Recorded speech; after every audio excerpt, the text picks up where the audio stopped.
Le souffle des ancêtres, les histoires d'Histo Africa. Au cœur de la savane, là où la terre rouge boit la lumière du soleil et la rend au ciel en poussière d'or, se trouvait Kapewele, un village ancien, posé comme un secret entre le fleuve et la forêt. À la tombée de la nuit, les tambours parlaient plus fort que les hommes et les ancêtres semblaient marcher parmi les vivants. Nayema, une jeune femme au regard profond, y vivait avec sa grand-mère Mawa, gardienne des traditions. Depuis l'enfance, Nayema entendait dire que leur lignée portait un don. Écouter ce que la nuit murmure. Elle n'y croyait pas, jusqu'au jour où le vent prononça son nom.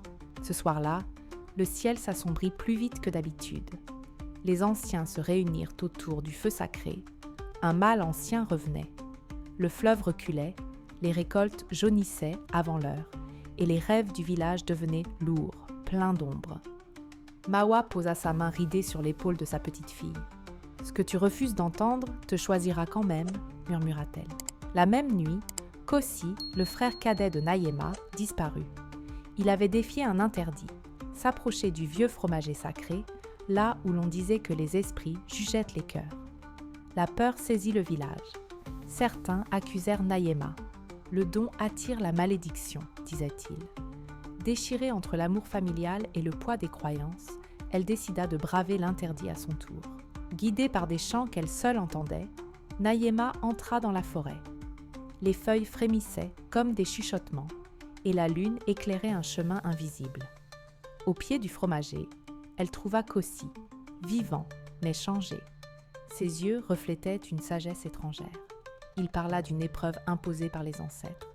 Le village avait oublié l'essentiel, l'amour et le respect de la terre. Au lever du jour, Nayema revint avec son frère et un message. Les anciens écoutèrent. On organisa une cérémonie de pardon, aux ancêtres, à la terre et entre les vivants. Les tambours battirent, les larmes coulèrent, et le fleuve, lentement, reprit sa place. La pluie tomba ce soir-là, douce et réparatrice. Mawa sourit, apaisée. Nayema comprit alors que le vrai courage n'était pas de posséder un don, mais d'accepter sa responsabilité. Kapewele retrouva la paix, transformée par une vérité simple. Quand une communauté se souvient de ce qui l'unit, aucune ombre ne peut durer. Morale. Nos racines ne sont pas des chaînes, mais des guides. Écouter, aimer et réparer ensemble, voilà la vraie force.